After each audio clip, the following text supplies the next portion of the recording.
del Hijo y del Espíritu Santo. Versículo 11 al 13. A lo suyo vino y los suyos no le recibieron.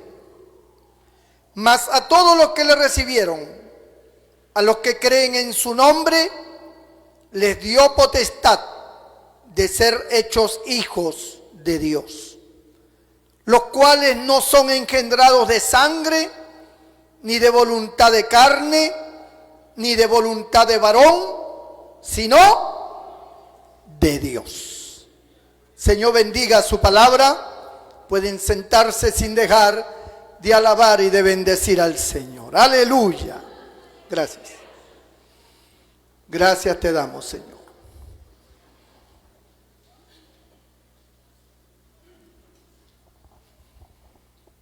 Hace poco se celebró la Navidad y hablábamos del nacimiento del Hijo de Dios, el ungido, el Mesías, el Cristo. Juan lo traduce como el Verbo de Dios. Y entendíamos el propósito para el cual el Señor había venido al mundo, y era para salvar. Pero hay algo que tenemos que darnos cuenta y entender, que en el momento en que el Señor nace y viene a este mundo, no vino para todo el mundo. Dice la Biblia que a lo suyo vino. Él vino por un solo pueblo. Vino por el pueblo que Dios el Padre había engendrado en el desierto, a través de Abraham, que luego se formó un pueblo y que el Señor lo sacó de la esclavitud de Egipto hacia el desierto. Ese pueblo fue engendrado por Dios a través de Abraham. El ángel se le apareció. Abraham ya era un hombre viejo, su mujer también. Cuando el ángel le dice que él iba a tener descendencia, que él iba a tener un hijo, Sara estaba detrás de la puerta escuchando. Claro, Sara es la excepción porque las mujeres no hacen eso. No ponen las orejas para escuchar. Pero Sara estaba escuchando. Y cuando ella escuchó que el ángel de Dios le dijo a Abraham que iba a tener un hijo con su mujer Sara, Sara se rió. Se rió en primer lugar, no porque ella no entendiera el poder de Dios, sino que se rió, como dice el capítulo 18 de Génesis, se rió porque ella decía: a esta edad voy a tener un hijo. Y mi esposo, un hombre viejo, como diciendo, mi esposo ya no puede tener hijos. Mi esposo no está en la vitalidad. Y se rió. Pero el ángel la escuchó.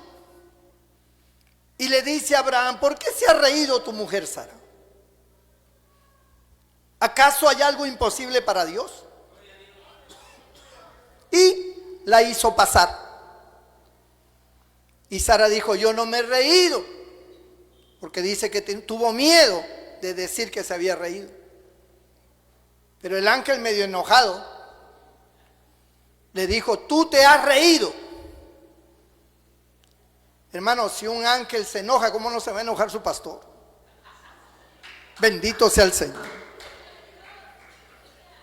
Entonces, allí nace el propósito divino de formar un pueblo, una nación, pero un pueblo para Dios, un pueblo de bendición, un pueblo donde Dios camine con ellos y ellos con Dios, un pueblo con leyes diferentes a todos los demás pueblos. se le llamó el pueblo de Dios. Y Dios los consideró como suyos. Este pueblo es mío. Es mío porque yo lo engendré. Porque yo lo saqué de los lomos de Abraham. Porque yo le di vida espiritual, le di comunión conmigo. Los he bendecido, he hecho proezas, milagros. Los he guardado de sus enemigos. Los he defendido a tal grado que en algunas batallas no tuvieron ni que guerrear. Yo vencí a sus enemigos sin que ellos hicieran nada. Los alimenté y los llevé a una tierra que fluye leche y miel, para que sea un pueblo bendecido. Son mi pueblo, porque yo lo formé, dijo Jehová. Entonces, cuando Cristo nuestro Señor aparece en escena, Él no viene por los demás pueblos. Él viene exclusivamente por el pueblo judío. Estando Él en su ministerio terrenal, una mujer le dijo: Señor, sana a mi hija que está enferma. Esta mujer no era judía, era una mujer pagana. Y el Señor la miró y le dijo: no le puedo dar el pan que le corresponde a los hijos, no se lo puedo dar a los perrillos. Miren ustedes, ¿ah? La mujer no se ofendió.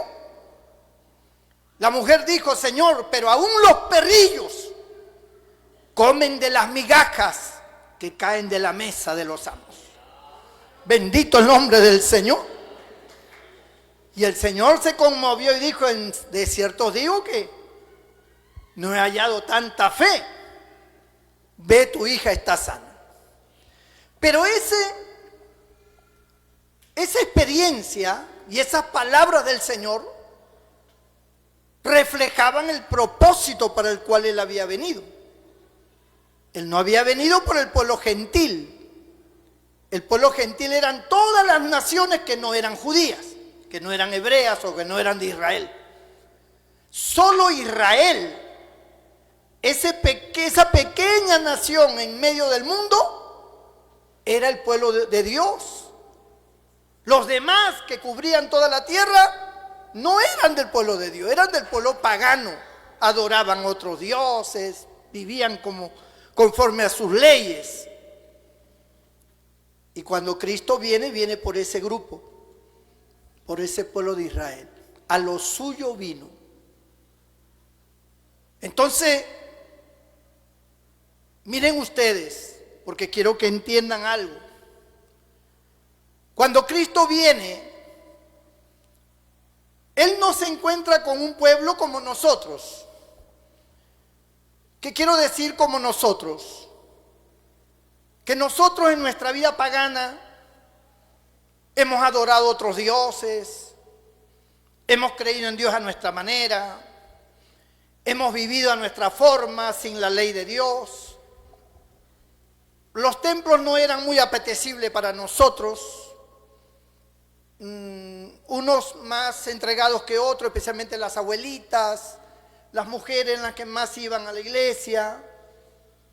Los más jóvenes pues casi no iban a la iglesia. O sea, nuestra vida en el campo espiritual era una vida ignorante totalmente de las cosas de Dios. Pero Israel no.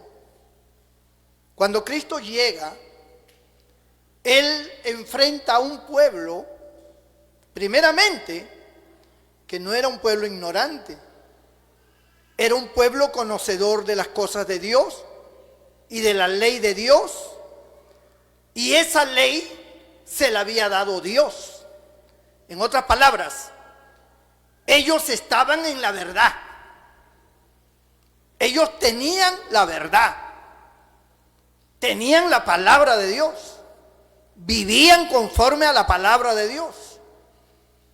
Nada de lo que ellos hacían en el aspecto religioso, con excepción de las tradiciones y algunos dogmas que dieron algunos hombres, en el 80% Ellos vivían bajo las reglas divinas, bajo las leyes de Dios.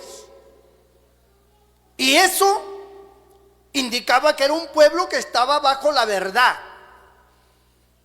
Un pueblo que no era ignorante. Un pueblo seguidor de los estatutos y de todos los compromisos que Dios les había señalado. Cristo comienza a predicar un evangelio a este pueblo. Comienza a predicar su evangelio. Ahora, yo les pregunto a ustedes, un pueblo consciente de que es el pueblo de Dios, que es conocedor de la palabra de Dios, que cumple con las reglas y ordenanzas, rituales, ceremoniales, etcétera, de Dios, que viven bajo el único y verdadero Dios que los ha formado, que descienden del pacto que Dios le dio a los padres de ellos, Abraham, Isaac, Jacob, el pacto que Dios hizo con Moisés, vivió bajo las ordenanzas de los profetas y bajo las promesas de Dios. O sea, ellos estaban conscientes quiénes eran. Ellos no eran como nosotros, que hoy nosotros nos damos cuenta de lo que es la idolatría, de la vida que hemos llevado, totalmente contraria a la ley de Dios. Pero ellos no. Ellos vivían bajo los reglamentos divinos. Ellos podrían decir a sí mismos, ¿yo de qué cosa tengo pues que arrepentirme? ¿Yo de qué pues? Si yo no he violado la ley de Dios, y si le he violado, he traído mi macho cordero, mi macho cabrío, he hecho mi sacrificio y el Señor me ha justificado. Así que, ¿cuál es el problema acá? ¿Por qué yo tengo que cambiar? ¿Por qué yo tengo que tener una vida religiosa diferente? ¿Por qué yo tengo que seguir a ese tal Jesús? ¿Qué cosa me ofrece ese tal Jesús que yo ya no tenga? Si yo vivo bajo la esperanza de Dios en su palabra, estoy en la verdad. ¿Qué tiene Jesús que me puede ofrecer a mí, que pueda ser mejor de lo que ya Dios ha establecido para mí?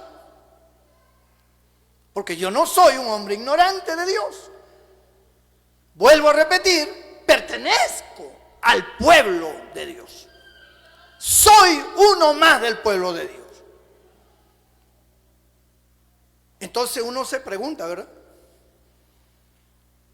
¿Por qué Israel comenzó a seguir a Jesús?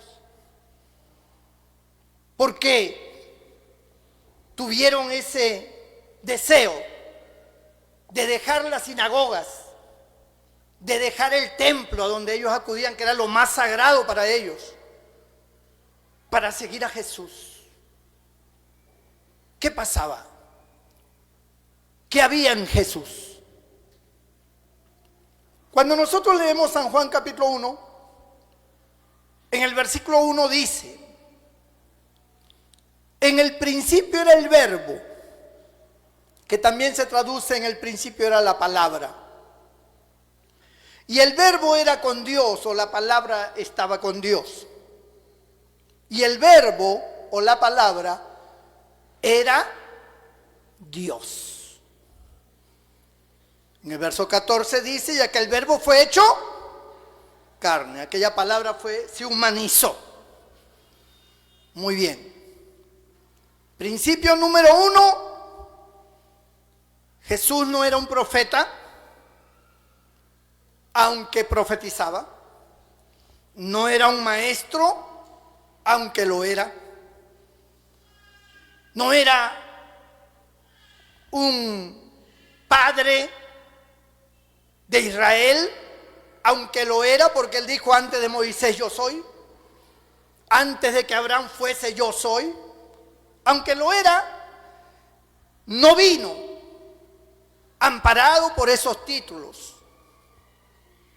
Él era Dios, y Dios se hizo carne. El profeta Isaías, 800 años antes de que naciera Jesús, declaró en el capítulo 7, diciendo: he aquí una virgen concebirá y dará a luz un hijo, cuyo nombre será Emmanuel, que traducido es Dios con nosotros. Ahora, Israel era el dueño de la verdad, porque Dios le entregó su verdad a ellos. Israel era del pueblo de Dios, el Dios de Israel era el verdadero Dios, y ellos buscaban a Dios. Sin embargo, el corazón de Israel estaba extraviado, con todo ese mecanismo de verdades, de justicia, de ritualismo, de ceremonias y de tener la dicha de ser los verdaderos en la fe.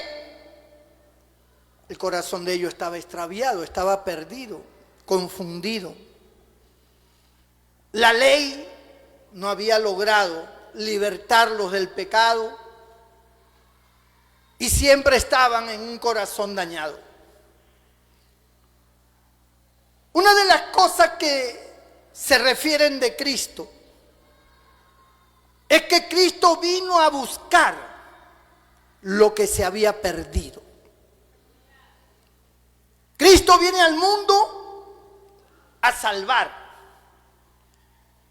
Y primero comienza por los suyos. Él viene a Israel a salvar a Israel. Póngase a pensar si Israel no lo hubiera rechazado. Si Israel lo hubiera aceptado al Señor, ¿qué hubiera pasado con nosotros? Lo que hubiera pasado es que estaríamos al amparo de un proselitismo. ¿Qué es un proselitismo? Que Israel nos captara a nosotros para ser de su religión, como lo hacían, porque habían paganos convertidos al judaísmo. Por eso cuando Cristo le habla en el capítulo 23 de Mateo, hablando de los fariseos hipócritas y todo, dice: porque hacéis grandes proselitismos, es decir, ustedes van en busca de los paganos, los convierten a su religión y los hacen 2 veces más hijos del infierno. O sea, su proselitismo, en vez de salvarlo, más bien 2 veces más lo hunden ustedes. Los trastornan. Si ellos hubieran aceptado a Cristo, nosotros no hubiéramos tenido oportunidad. La única oportunidad era que Israel nos captara para ser parte de la iglesia de Cristo con Israel. La bendición que nosotros tenemos hoy es porque Israel rechazó a Cristo. Por eso hemos leído en el San Juan capítulo 1, versículo 11. A lo suyo vino. Es decir, cuando dice a lo suyo está en singular. Está hablando a nivel de pueblo, de nación. A lo suyo vino. Y los suyos, ya de manera individual, no le recibieron. O sea, los suyos no aceptaron a Cristo. Lo rechazaron de plano, diciendo que era un impostor. En ese grupo de los suyos estaban los principales. ¿Por qué eran importantes los principales? ¿Y por qué hasta el día de hoy los principales siempre son importantes? Porque ellos son la voz del Señor para el pueblo. Un hombre que dirige una iglesia un hombre que en este caso dirigía a Israel, como era el sumo sacerdote, como eran los sacerdotes, como eran los profetas, como era el Sanedrín, un grupo de 70 hombres que juzgaban de acuerdo a la ley de Dios. Y todos los escribas y maestros de la ley y los fariseos que conformaban un celo a que todos vivieran bajo el rigor de la ley.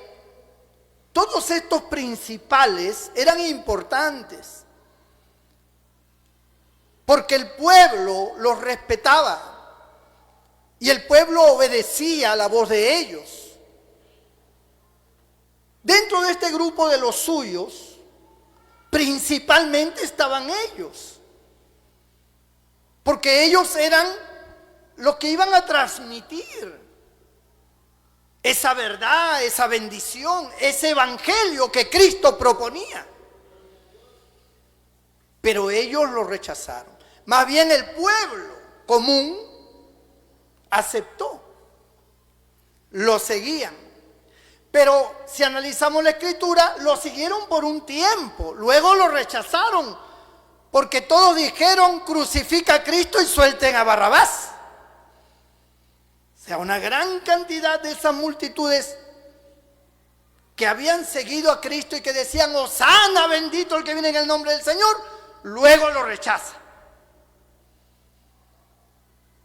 y lo crucifican al Señor.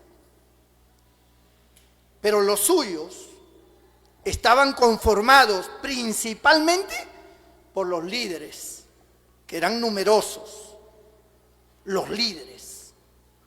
Y luego el pueblo en sí. Ahora, Cristo llega, Cristo comienza a predicar. Los principales se llenan de celos.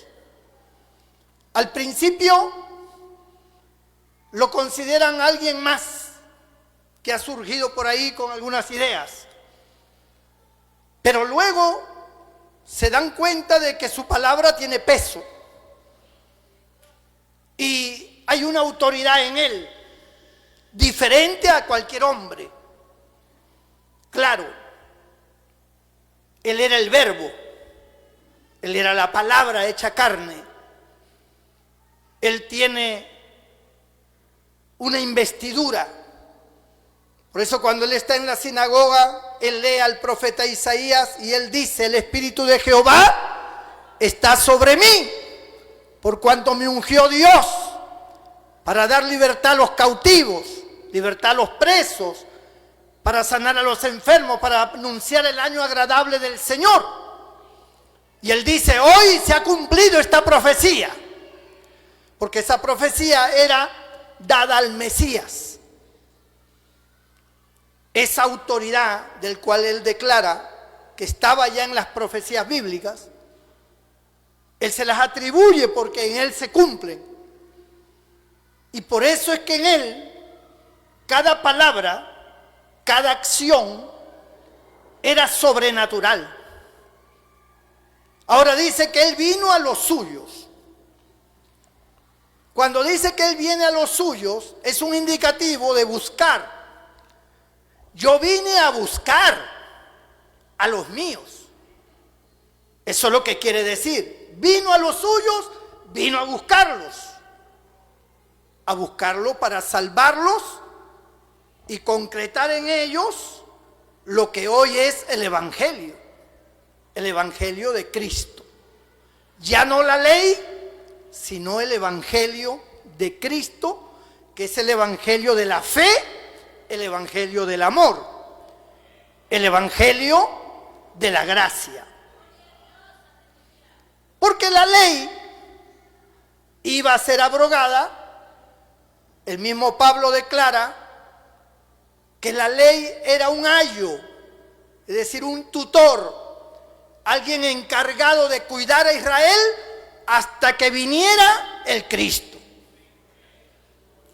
Entonces, una vez llegado Cristo, la ley tenía que salir y se tenía que quedar la gracia, el amor y la fe de Jesucristo como vanguardia del camino cristiano.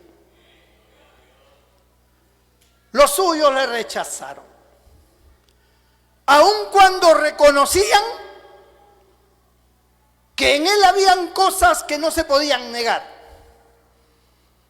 Por ejemplo, Nicodemo declaró de Cristo y dijo que ningún hombre podía hacer las cosas y señales que tú hacías si no estaba Dios con él. O sea, nadie puede hacer los milagros que tú haces si Dios no está con él. O sea, reconocía que Dios estaba con él en su parecer, pero él no entendía que él era Dios encarnado, que había venido como hombre. Pero él entendía claramente que las señales y los milagros eran divinos, no eran del diablo, no era una cuestión de brujería, no, eso venía de Dios. Nicodemo había visualizado y había contemplado que ese poder que emanaba de Jesús nuestro Señor venía de Dios. Él estaba claro con eso.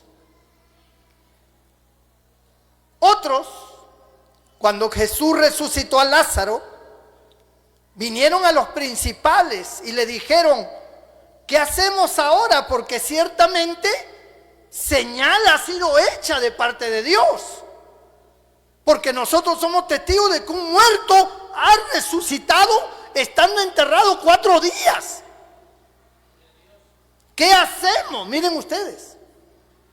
O sea, ellos entendían que había un milagro, entendían que había un poder manifestándose, pero ellos no querían seguir a Jesús. Más bien querían detenerlo y decían: y ahora se empeoró la cosa, porque con ese milagro tan patente va a ser bien difícil contrarrestar. O sea, miren cómo estaba la cabeza de ellos, cómo estaba el corazón de ellos. Ellos no eran capaces de entender y comprender el poder que había en Jesús. No eran capaces. Para ellos era un problema ese poder. Y así el mismo pueblo decía: qué bien lo ha hecho todo. Hace a los mudos hablar, hace a los sordos oír, hace a los paralíticos caminar. Y esa era una expresión que había en el pueblo, de que había un poder manifestándose a través de Jesús. Ahora, lo tremendo es que Jesús vino a buscarlos. El mismo Señor le dice a sus discípulos: vosotros no me elegisteis a mí, yo os elegí a vosotros.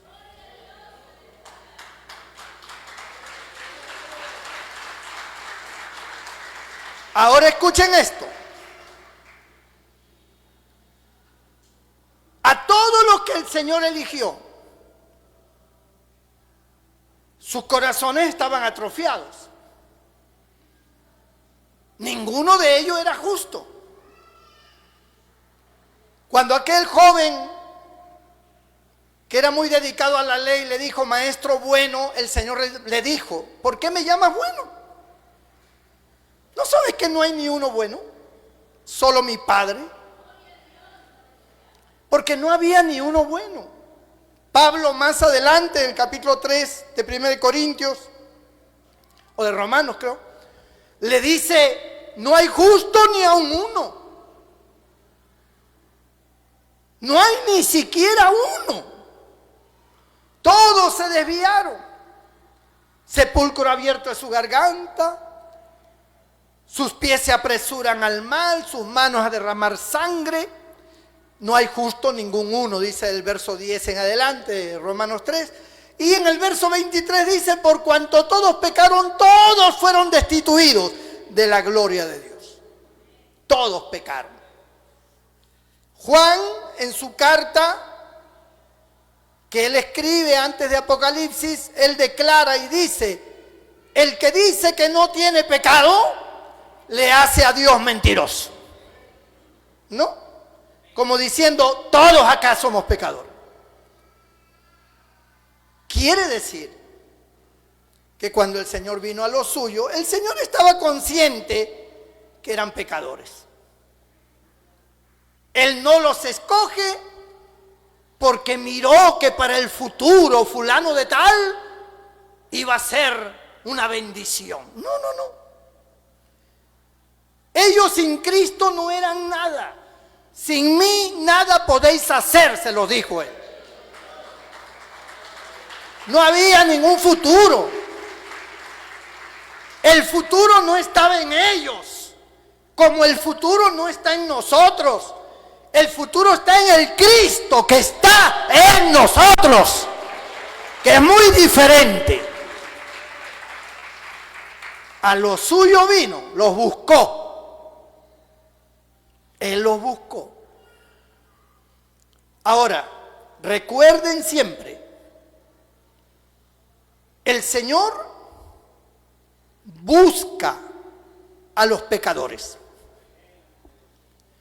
Cada vez que usted, que ahora es creyente, si usted se apartara, así como lo buscó la primera vez, lo va a volver a buscar. Él lo va a volver a buscar. Por eso es que hay creyentes que a pesar de su condición, que están en el mundo, en el pecado, y que si se mueren se van para el infierno. Pero ¿cómo es la gracia del Señor?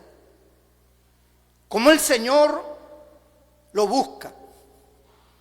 De alguna manera trata de llegar,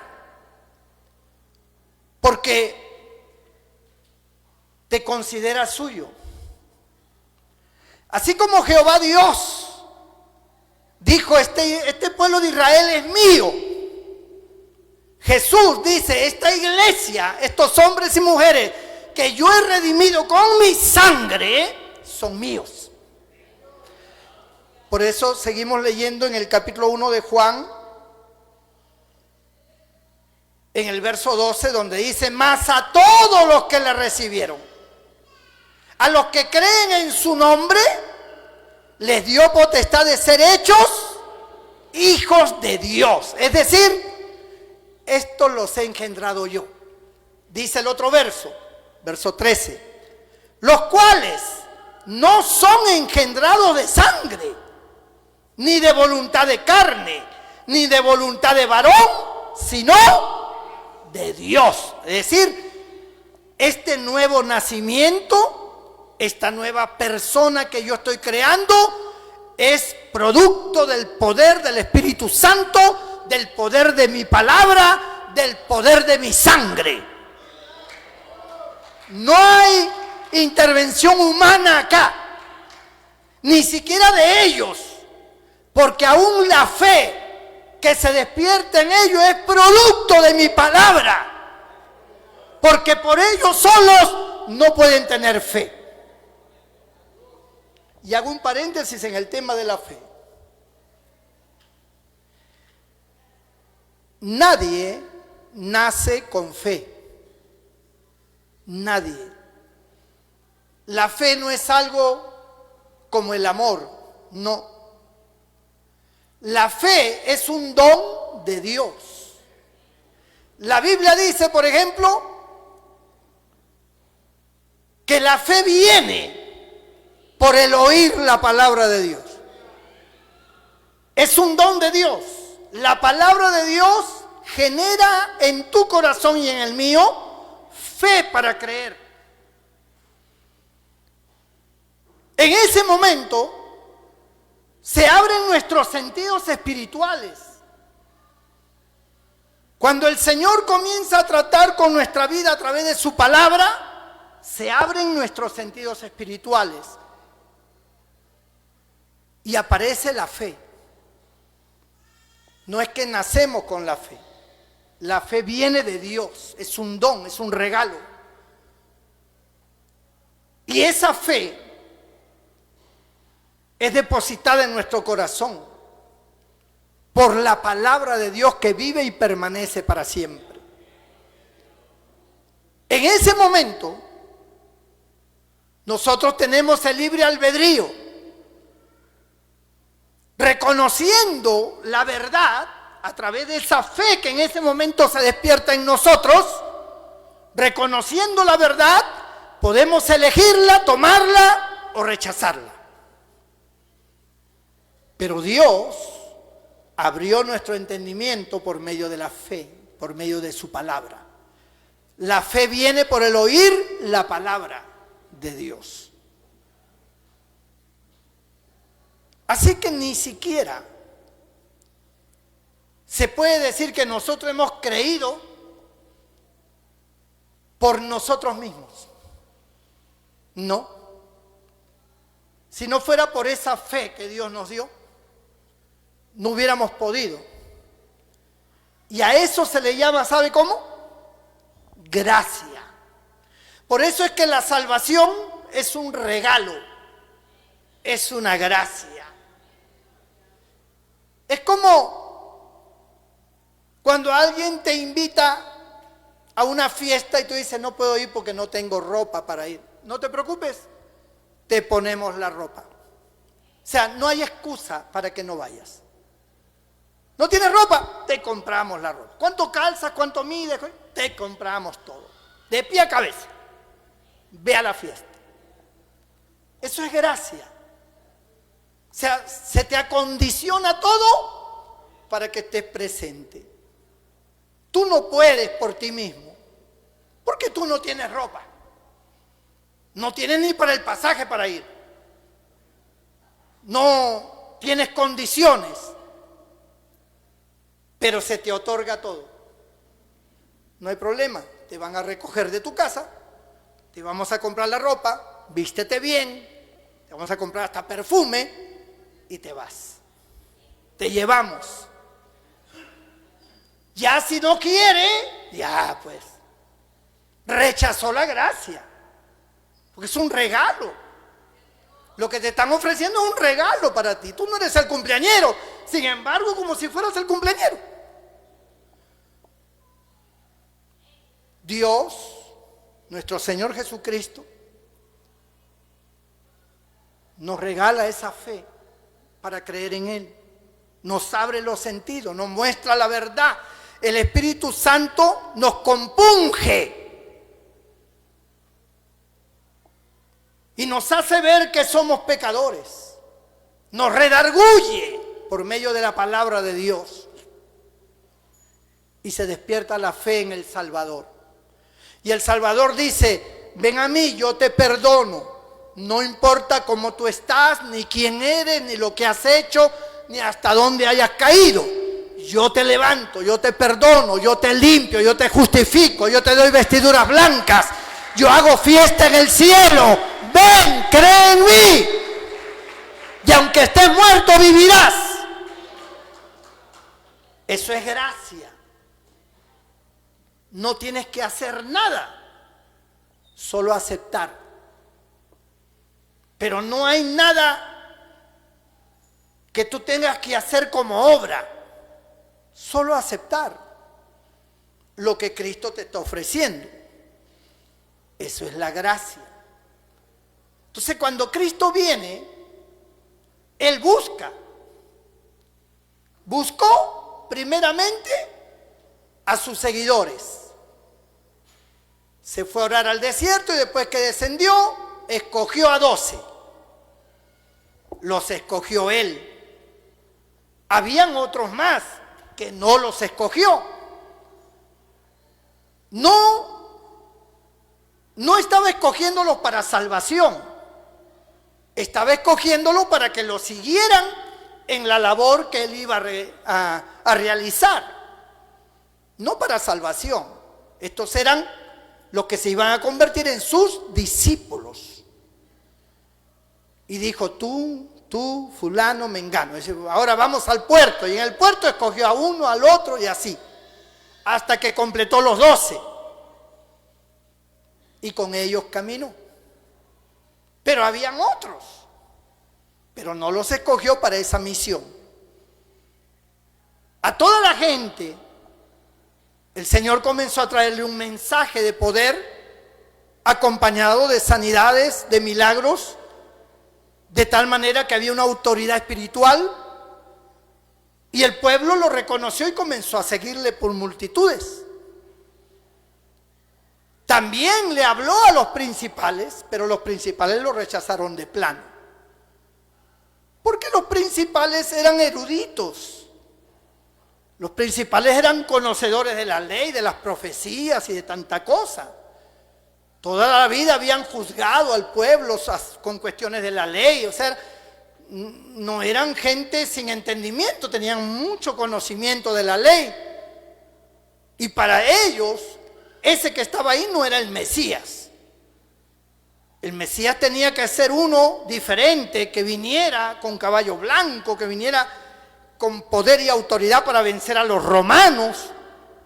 Asociaron que el Mesías tenía que destruir a los romanos para que sea el Mesías. Este viene que hay que perdonar a los romanos, que hay que dar la otra mejilla. Este no es. Nosotros conocemos la Escritura, decían ellos. No lo aceptaron. Y comenzaron a usar su influencia, su autoridad, para prevenir al pueblo de que no creyeran en él, diciendo que él era un impostor, que era un falso. Y el pueblo se generó una duda, una confusión. Decían, pero el falso, el impostor. Pero ¿puede un impostor abrir los ojos de un ciego? Le dijeron al que había sido paralítico, al que había sido ciego, perdón. ¿Es cierto que tú eras ciego? Sí, yo nací ciego. ¿Y cómo es que ves ahora? Bueno, un tal Jesús vino y me dijo, lávate, y me lavé y regresé viendo. Pero ese hombre es un pecador. Bueno, si es pecador no lo sé. Lo único que sé es que ahora veo. No sé si será pecador.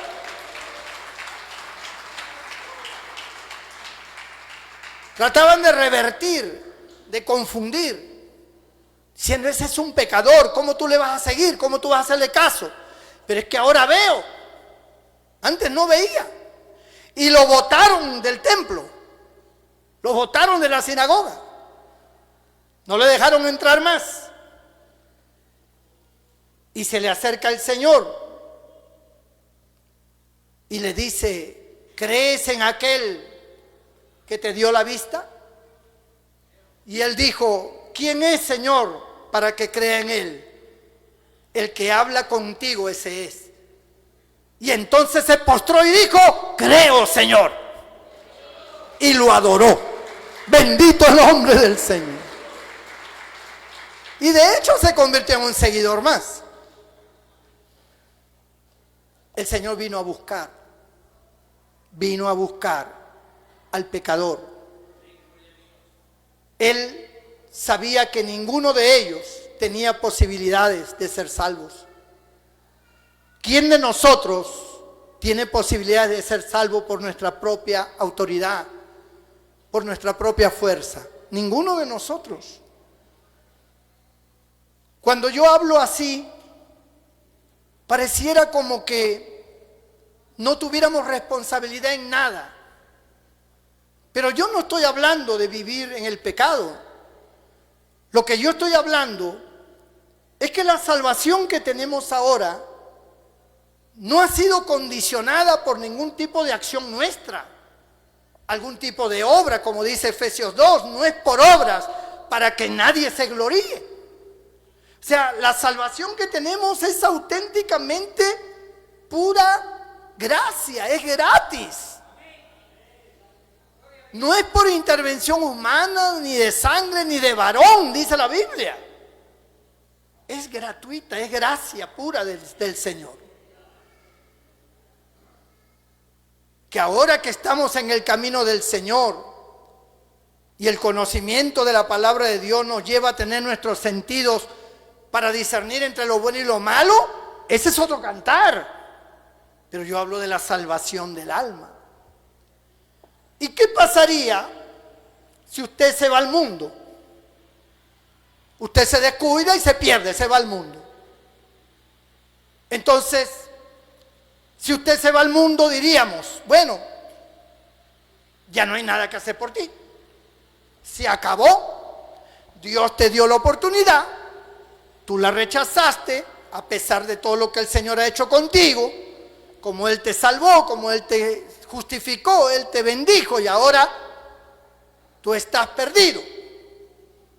Ya tú conoces la palabra, ya contigo no se puede hacer nada. Eso es lo que en nuestra mente puede surgir. De que una persona conocedora de la palabra, que se pierde, pues es un apóstata. Uno que ya ha decidido abandonar el camino del Señor y que ha rechazado esa gracia. Y es verdad que la ha rechazado. Sin embargo, cuando nosotros vamos a las Escrituras, Juan el apóstol dice, hijitos míos, no pequéis. Pero si alguno hubiere pecado, abogado tenemos para con el Padre, a Jesucristo el justo. Y Él es la propiciación por nuestros pecados y por las de todo el mundo. Ahora, yo les digo a ustedes por la experiencia como pastor por tantos años, que yo he visto a mucha gente retroceder, apartarse, irse al mundo, revolcarse en el pecado, y muchos siguen pagando las consecuencias de sus pecados, las siguen pagando. Pero cuando yo los oigo testificar cómo retornan, yo veo al Señor buscándolos. Yo veo al Señor detrás de ellos. Mientras que nosotros, en nuestra condición de lógica humana y de acuerdo a nuestra naturaleza humana, le cerramos la puerta, no nos damos cuenta que el Señor lo considera suyo.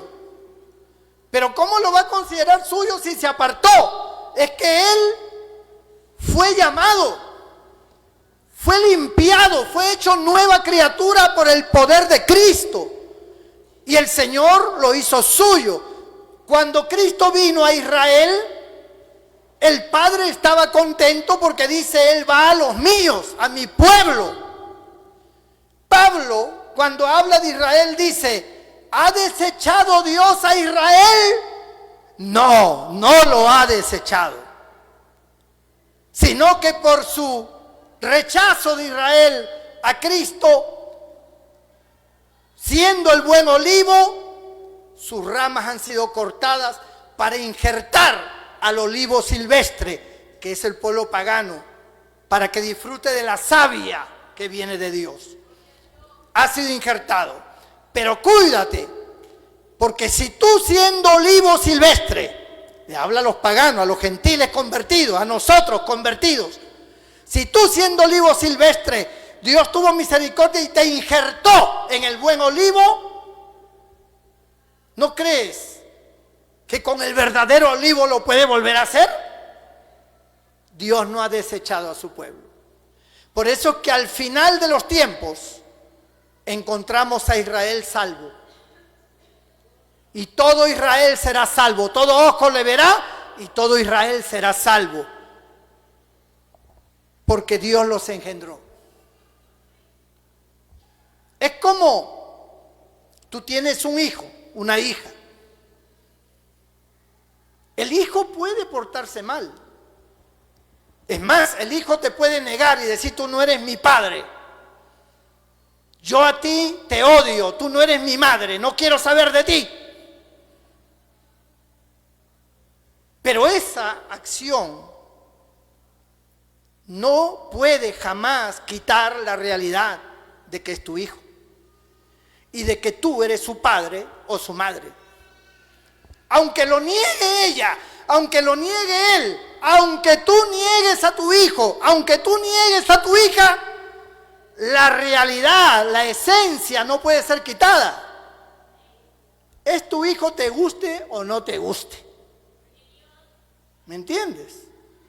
Es tu esencia. Es sangre de tu sangre. Es tuyo.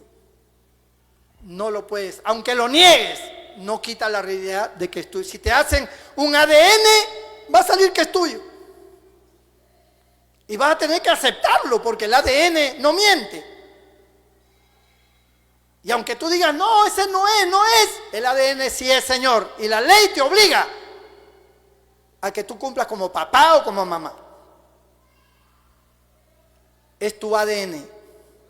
Nosotros tenemos el ADN del Señor. Por eso es que el Señor te busca. Siempre te busca. Tú podrás decir, bueno, pues que me siga buscando, ¿no? Está buena la cosa, ya yo me voy al mundo, me pierdo y que me busque.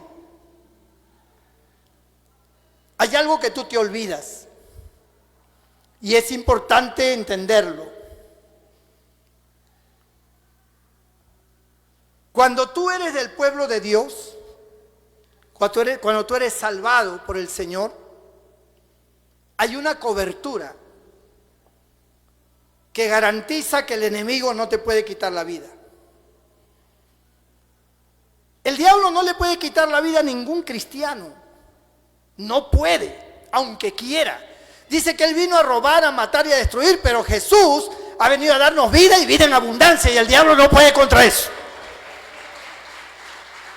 Él no nos puede quitar la vida, nos puede enfermar, nos pueden robar, nos podemos caer, nos pueden abandonar, podemos tener 1000 peripecias, podemos perder el trabajo, estar sin dinero, sin comida, sin cosas. Pero el diablo no te puede quitar la vida. Recuerden a Job, cuando el diablo quiso intervenir, el Señor le dijo, quítale todo lo que tiene, pero a él no me lo toques. Y dice, lo voy a enfermar, enférmalo, pero no lo mates, su alma me pertenece. El diablo no podía matar a Job, aunque él quería, no podía. Igual con nosotros, el diablo no nos puede matar, ni la enfermedad, ni nada nos puede matar, eso depende de Dios. El día que Dios quiera llevarnos, nos va a llevar, estemos sanos o enfermos, nos va a llevar si es que el Señor quiere. Pero si Él no quiere, no habrá cáncer, no habrá diablo, no habrá accidente, no habrá nada que nos lleve. Bendito sea el Señor. El Señor garantiza cuidado especial. Por eso, cuando Él ora en el capítulo 17 de Juan a su Padre, Él dice, Padre, de todo lo que me diste, ninguno se perdió. Solo el hijo de perdición para que la escritura se cumpliese, nada más que por eso, porque si la escritura no hubiera dicho eso, ninguno se hubiera perdido, ni siquiera Judas. A los que me diste yo los guardé en tu nombre, yo los guardé. ¿Qué significa eso? Que ninguno de ellos podía perecer, si no fuera que el Señor lo permitiera. Solo Él podía tener la potestad de decir, ya, ven conmigo, y se acabó. Mire que ni el diablo le pudo quitar la vida a Cristo, porque estando en la cruz dice que Él entregó el Espíritu. Te entrego mi Espíritu, Padre, tómalo. Era la única manera que muriera, porque el diablo no lo podía matar. A pesar de estar en la cruz sufriendo, desangrado, hermano, agonizando, pero no podía morir hasta que Él entregó el Espíritu. Y ahí recién murió. ¿Y qué es lo que pasa con los que se apartan? El Señor los busca, porque el Señor los ama, pero se han quedado sin protección. Cuando tú te apartas del Señor, Es como que todos estuviéramos bajo una burbuja protectora del Señor. Cuando nosotros nos apartamos, pecamos y nos vamos al mundo, nos vamos al pecado, nos salimos de esa burbuja protectora y nos quedamos expuestos. Cualquier cosa nos puede pasar. Estamos expuestos. Ya no estamos bajo la cobertura. El Señor, ¿qué hace? Miren, para que ustedes tengan una idea. El Señor comienza a poner carga en el corazón de los hermanos para orar por fulano de tal, por fulana de tal. De repente esa madre se despierta en la madrugada y siente un dolor en su corazón y dice, mi hijo, y se tira de rodillas y comienza a clamar. Ese clamor hace posible que Dios extienda su gracia y lo proteja y guarde a ese hombre, a esa mujer, a ese hijo, a esa hija, a ese papá, a esa mamá, a ese nieto, quien sea, por quien se está orando. ¿Por qué creen ustedes que la Biblia ordena constantemente a clamar, a interceder los unos por los otros? ¿Cuál es la gracia de eso? ¿Por qué clamamos los unos a los otros? Por esa cubierta. Porque tú puedes estar mal, tú puedes estar en pecado, pero cuando interceden por ti, Dios te sigue dando la oportunidad. Dios comienza a manifestarse, Él te busca y Él trata, porque están clamando por ti. Señor, ten misericordia. Dios mío, pon tu mano sobre este hermano, sobre esta hermana, guárdale, Señor, sálvale, líbrale del mal. Ahí está. Esa intercesión es más que suficiente para que la misericordia de Dios venga sobre ti. Y Dios comienza a tratar y a tratar con tu vida. Pero a veces tú no quieres, a pesar de toda la oportunidad que el Señor te da. Tú la sigues rechazando y la sigues rechazando. Y una bala perdida, ¡plá!, te mata. Pero ¿y Dios por qué no lo protegió? Porque Él no quería. ¿Cuánta oportunidad le dio? ¿Cuántas veces le habló? Hasta por sueños. Usaba hermanos, usaba a su familia, le hablaba al corazón, le hablaba a su conciencia, le redarguía, venía al templo y la palabra le llegaba al corazón, pero sus deseos fueron más fuertes y se perdió. Y un día un accidente, se murió. Se cayó del segundo piso de cabeza y se murió. Estaba en un carro y chocó y se murió. No estaba bajo la cobertura. Eso no significa que el Señor no lo buscaba. Sí lo buscaba. Sí le daba oportunidad. A lo suyo vino. El Señor busca a su iglesia, a todos los que Él ha redimido. La Biblia dice, conoce el Señor a los que son suyos. ¿Quiénes son los suyos? Alguno dirá, bueno, el que hace su voluntad. No. Los suyos son todos aquellos que el Señor por su gracia redimió. Sin que hicieran nada, solo creer.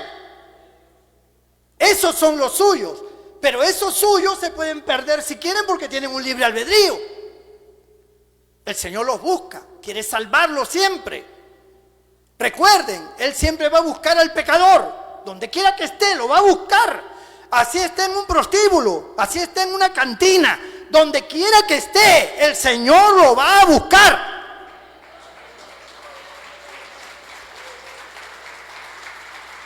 Una vez yo pasaba por una de las calles de Chiclayo y pasé por una cantina llena de borrachos. Yo miré y seguí de largo, ¿no? Cuando de repente sale un borracho de ahí. ¡Pastor, pastor! Y yo volteo.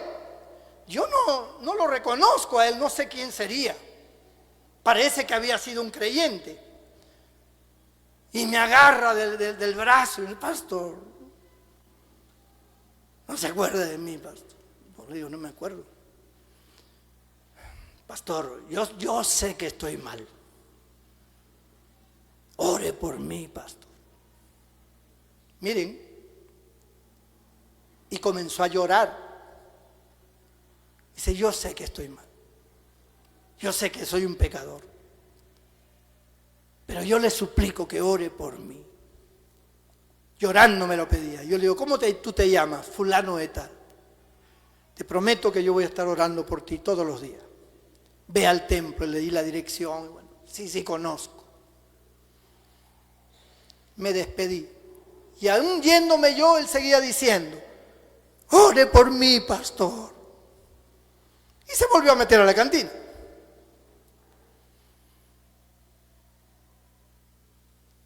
¿Creen ustedes que eso fue una iniciativa de él?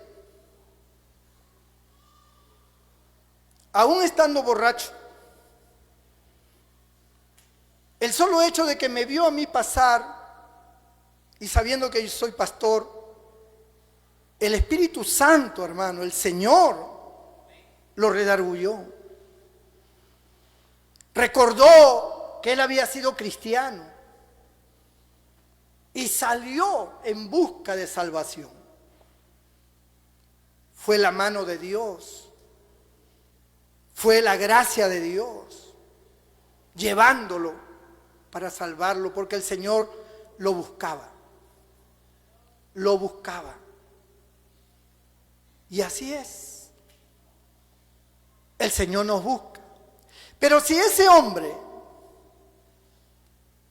a pesar de que se ora por él y la oportunidad que Dios le da, ese hombre no cambia y decide seguir en su pecado, se puede morir y se va al infierno de cabeza. Y no hay forma de librarlo. El hecho de que el Señor nos busque no garantiza que tú o yo vamos a aceptar. Podemos rechazarle, directa o indirectamente, y estar en la iglesia y todo. Pero Dios nos busca. Por eso que el día cuando la gente esté delante del gran trono blanco, de ese juicio que habrá, no habrá excusa. Los libros se abrirán y saldrán tus hechos. No, pero Señor, yo fui creyente. Tus obras. Y el que no se halló inscrito en el libro de la vida será lanzado. Así de simple. No porque Dios sea malo. No porque Dios quería eso para ti. Dios no hizo el infierno para los hombres. Lo hizo para el diablo y sus ángeles, no para los hombres. Los hombres se apartaron. Por eso, cuando yo leo el verso 13, donde dice, los cuales no son engendrados de sangre, ni de voluntad de carne, ni de voluntad de varón, sino de Dios, estamos hablando que tú y yo no hemos sido nuevas criaturas por voluntad humana. Es pura gracia, es un regalo, un don de Dios. La salvación es un don de Dios, como lo es la fe. El justo por su fe vivirá. A mayor conocimiento de la palabra, mayor entendimiento de Dios tendrás, más discernimiento y juicio para actuar. Y esa fe es la que va a encaminar tu vida. Es un don de Dios. No es por obras para que nadie se gloríe. Ahora, el pueblo pagano, como lo hemos sido nosotros, creíamos en nuestros santos, en nuestras vírgenes, en los patrones de cada pueblo, hacíamos fiestas, bailábamos, tomábamos, íbamos a las procesiones, al mismo tiempo nos metíamos con brujos y hechiceros, adulterábamos, fornicábamos, estábamos en todo tipo de vicio y de maldad. ignorantes de la palabra de Dios. Pero el Señor te buscó a ti y me buscó a mí. Todos los que hoy estamos aquí y los creyentes que nos ven, el Señor los buscó. Ustedes y yo no hicimos nada. Nosotros estamos en nuestro mundo, en nuestra vida miserable, pero Él nos buscó y Él nos llamó a salvación y nosotros aceptamos y hoy estamos acá. Algunos tienen poco tiempo y otros tienen muchos años de una pelea constante. Han habido altibajos. Han habido momentos en que ya no dabas más. Han habido momentos en que has dejado por un tiempo al Señor, has regresado. Otros han persistido en medio del dolor, del sufrimiento y siguen batallando. Y pueden decir como Pablo: he peleado la buena batalla, he acabado la carrera, he guardado la fe. Ha habido una batalla constante hasta el día de hoy. Bendito el nombre del Señor. Hemos estado con el Señor en las buenas y en las malas. Hemos cometido errores. No hemos sido sabios muchas veces ni prudentes. Hemos obrado muchas veces equivocadamente. Hemos tenido juicios cerrados sobre personas, conceptos que no eran los correctos. Nos hemos equivocado en nuestra manera de pensar, en nuestra manera de actuar. Todavía tenemos deficiencias, todavía tenemos debilidades. Batallamos contra nuestras propias debilidades, con nuestras propias carnalidades. Estamos en una lucha constante, pero todo eso que se agolpa sobre nosotros hace que también Dios, por medio de su palabra, por medio de los cultos, por medio de la presencia de Dios, nos dé nuevas fuerzas, nos renueve, cambie nuestra manera de pensar. Y cuando salimos del templo, salimos reforzados, con otra manera de pensar, con una forma ya más positiva, agradando a Dios, con el deseo de hacer la voluntad de Dios. Comenzamos a tomar decisiones, nos vamos apartando de ciertas cosas y vamos tomando otros rumbos. Todo eso es por obra y gracia del Espíritu de Dios. El Señor nos busca. El Señor está con nosotros. Y más, si nosotros le buscamos, viviremos. Dios nos ama. Somos sus hijos. Nosotros no somos hijos por un tiempo hasta que pecamos. Nosotros seguimos siendo hijos hasta el día en que morimos. Y si morimos sin arrepentirnos, lamentablemente perdemos esa gracia. Pero si nos arrepentimos, ¿saben ustedes a cuánta gente Dios le dio oportunidad en el periodo del COVID? ¿Cuánta gente se ha salvado en esas camillas del hospital, sabiendo que ya morían? Han pedido perdón. Creyentes que estaban perdidos, que estaban en pecado, entendieron que ya se morían, han pedido perdón. El Señor los ha salvado. Increíblemente, en el último segundo, el Señor los ha salvado. Es que el Señor nos busca. El Señor nos busca, hermano. Te busca así como tú estás, así como tú eres. No para que sigas así, para que cambies, para que seas bendecido, para que tengas la vida eterna, que es lo más grande que puede haber. Tenemos el gran privilegio de ser ahora pueblo de Dios, de estar adheridos a los pactos, a las promesas de los patriarcas y a todas esas bendiciones proféticas. Todo nos ha sido dado, todo lo de Israel nos ha sido dado. todo, para ser fieles, para servir al Señor. Por eso, ¿cómo negaremos este amor tan grande, esta gracia, esta bendición tan grande? Acercaos confiadamente al trono de la gracia para hallar oportuno socorro. Nadie está desechado hasta que se muere. Mientras hay vida, hay esperanza.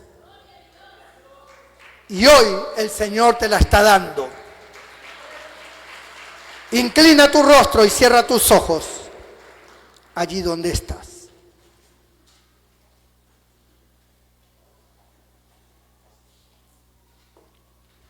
Yo quiero orar por ti.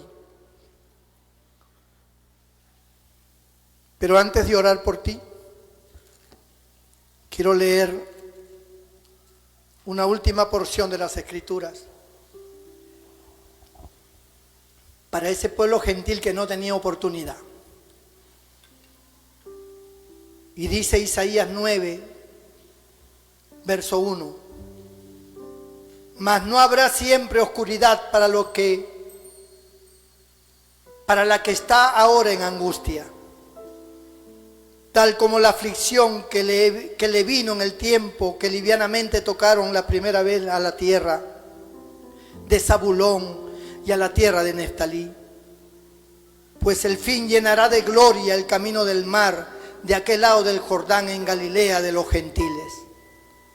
El pueblo que andaba en tinieblas vio gran luz.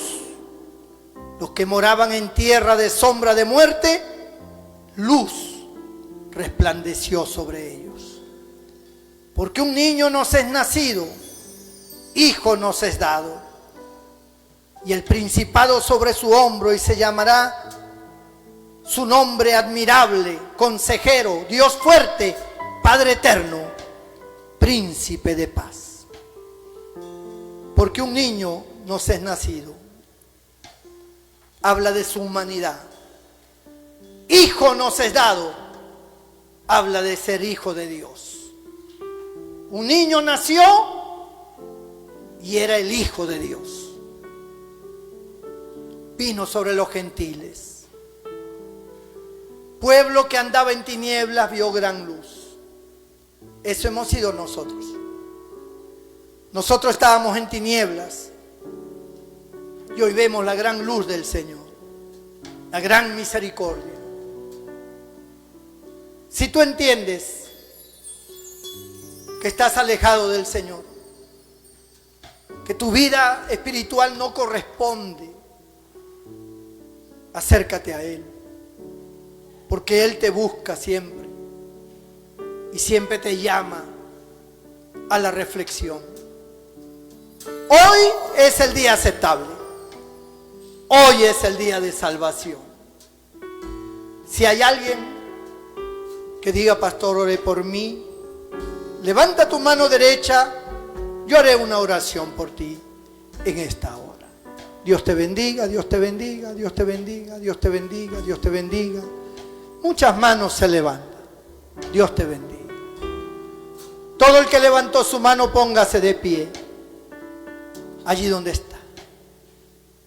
Póngase de pie, cierre sus ojos. Inclina tu rostro. Yo voy a orar por ti. ¿Pueden encender eso, por favor? Voy a orar por ti. Tal vez has sentido que ya no tienes oportunidad, que ya no hay para ti solución, que como hijo de Dios a lo mejor ya no sirves. Jamás pienses así. Eso es lo que el diablo quiere que tú creas. Pero el Señor te dice: yo te amo. Yo derramé mi sangre por ti. Yo soy tu Salvador.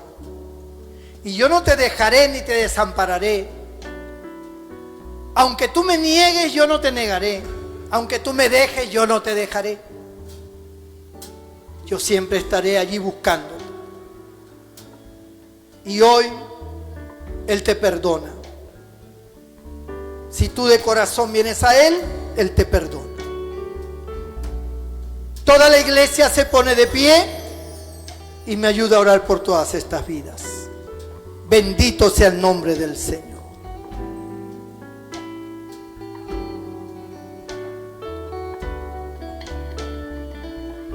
Dile al Señor en tu corazón: perdóname de mis pecados, Señor.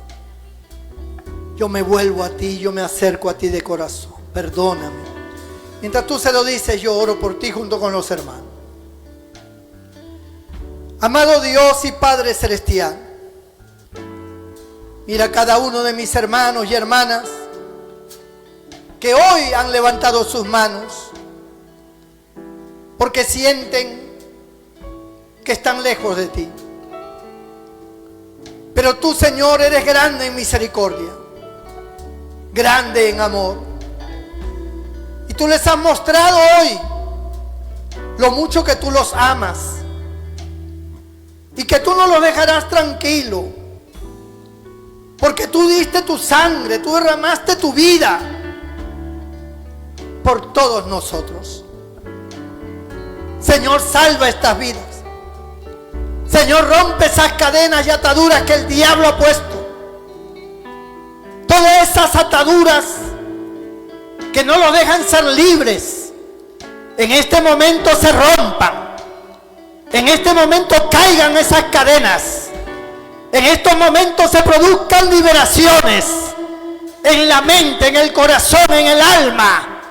Se rompan esas cadenas espirituales. Toda obra de las tinieblas quede nula, hecho fuera. Todo poder demoníaco, todo poder satánico, hecho fuera en el nombre de Jesús. Que tu mano de poder sea sobre cada uno, Señor. Y los que están enfermos, te pido, Señor, que obres en nuestros cuerpos enfermos. Te pido que fortalezca ese sistema inmunológico para que el propio cuerpo con sus defensas pueda destruir las bacterias, los virus. Y si hay tejidos dañados, si hay órganos dañados, crea órganos nuevos, tejidos nuevos.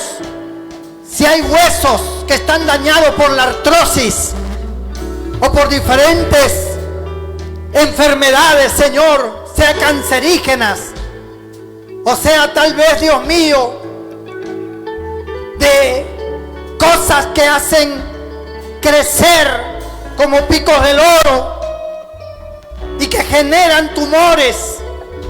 Extirpa, Señor, todas esas cosas. Toca esos huesos, sánalos, Señor. Quita toda hernia en las vértebras. Desaparezcan esas dolencias, desaparezcan esos males. Muera toda bacteria, todo virus. Desaparezca toda infección. Quita, Señor, todo mal en el hígado, todo cálculo en los riñones, en la vesícula. Opera milagros, Señor. Toca esa sangre, limpia esa sangre y sana a todo aquel que está enfermo, Señor, de cualquier enfermedad. En el nombre de Jesús, porque por tus llagas fuimos nosotros curados. En el nombre de Cristo, amén y amén. ¿Cuántos le dan un fuerte aplauso al Señor? ¡Aleluya!